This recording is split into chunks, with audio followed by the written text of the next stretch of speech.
Bonjour, bonjour. Nous allons aujourd'hui, vendredi 30 septembre, jeter un coup d'œil dans un premier temps sur ce que pourrait être l'évolution probable de l'indice suisse d'ici la fin de l'année et bien sûr même en 2023 et 2024. On va essayer de voir comment ça peut évoluer, ce marché-là.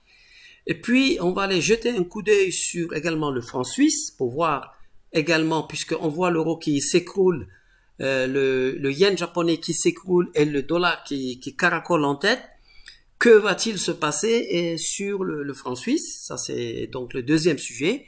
Et puis, le troisième sujet, je pense assez intéressant, de voir à quel point le marché suisse, il suit les indicateurs Belkhayat de manière surprenante. Donc, on va commencer déjà par analyser cette courbe-là que l'on voit. C'est le daily, donc sur le marché suisse, et on voit que le marché, évidemment, est baissier. Alors, je voudrais vous rappeler que ici, à ce point de plus haut sur le marché suisse, j'avais publié une analyse que j'ai le plaisir de vous remontrer ici, juste pour que vous puissiez voir les éléments ici. Donc, c'était sur YouTube. Le titre, c'est le marché suisse et le crash boursier 2022, où j'expliquais ici que on était arrivé à une fin sur le marché, que c'était fini pour ce marché-là. Et je recommandais à mes amis suisses de prendre leur profit sur les actions. Et ceux qui m'ont écouté ont pu s'épargner en fait cette baisse-là. Voilà, toute cette baisse-là. Voilà, donc on va jeter un coup d'œil maintenant pour voir jusqu'où ce marché peut aller. Et donc, ce qu'on va faire, on va se rapprocher un petit peu pour avoir de la visibilité. Parce qu'on sait que on a déjà le plus bas ici. On pourrait se dire que le maximum du franc suisse, de l'indice suisse, ça pourrait être le plus bas ici.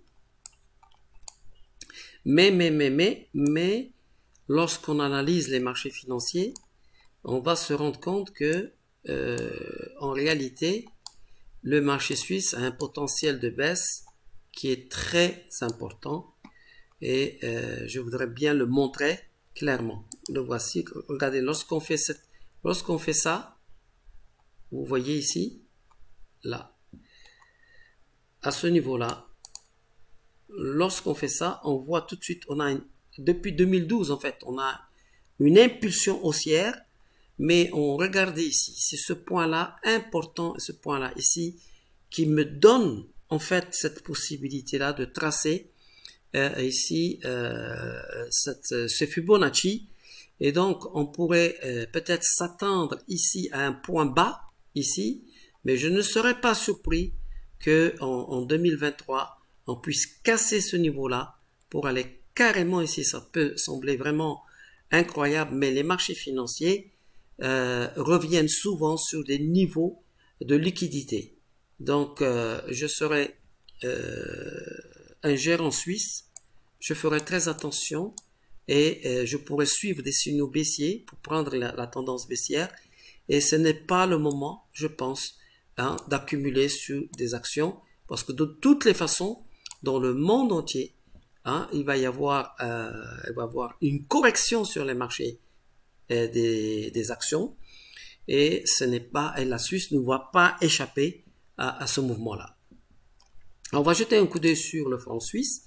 Et là, c'est beaucoup plus positif parce que, en fait, on voit ici cette ligne-là, et vous avez l'euro contre le franc suisse, l'euro contre le yen et l'euro contre la livre sterling.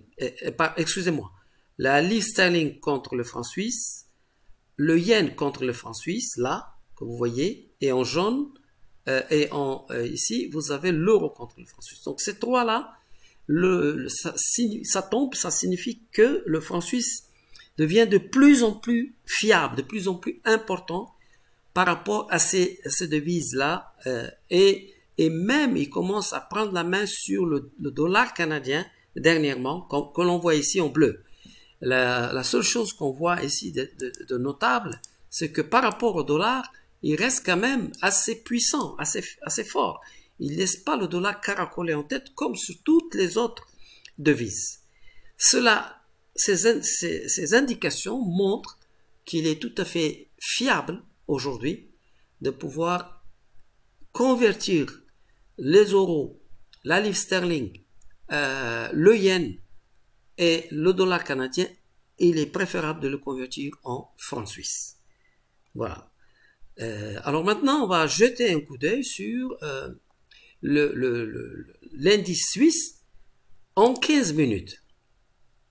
Et on va mettre les indicateurs, que vous voyez là, par exemple, les indicateurs Belkhayat. Donc, nous avons Barre ici, et nous avons les pivots.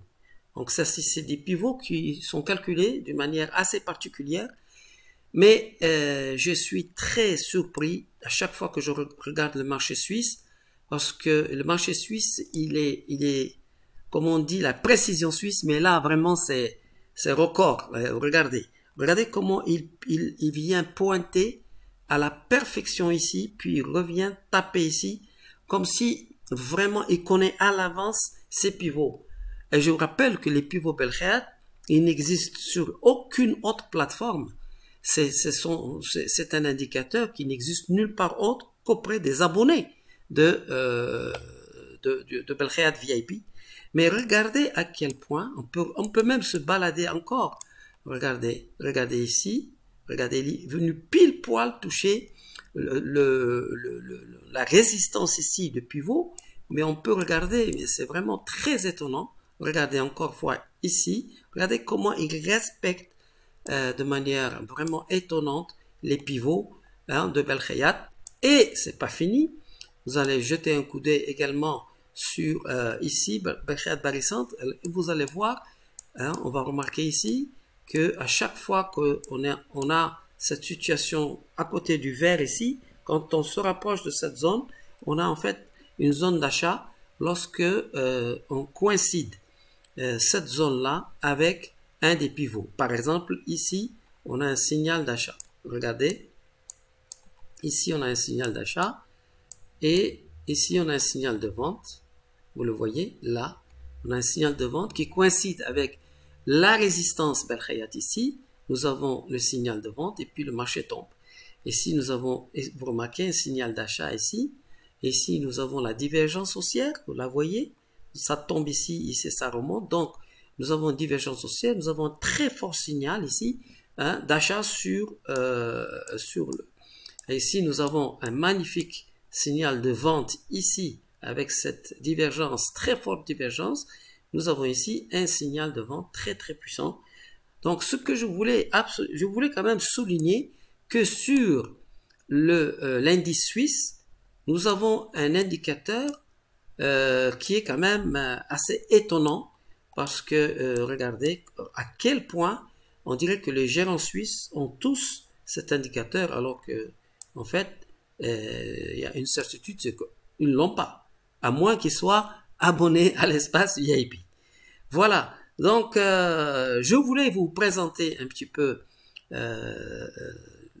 ces indicateurs sur le franc suisse, sur l'indice suisse. On peut même reculer et on va se rendre compte que à chaque fois c'est quand même extraordinaire. Regardez ici, quand on combine le rebond sur le support Belkhayat avec le rebond ici sur cette plaque là, on a un très fort signal d'achat.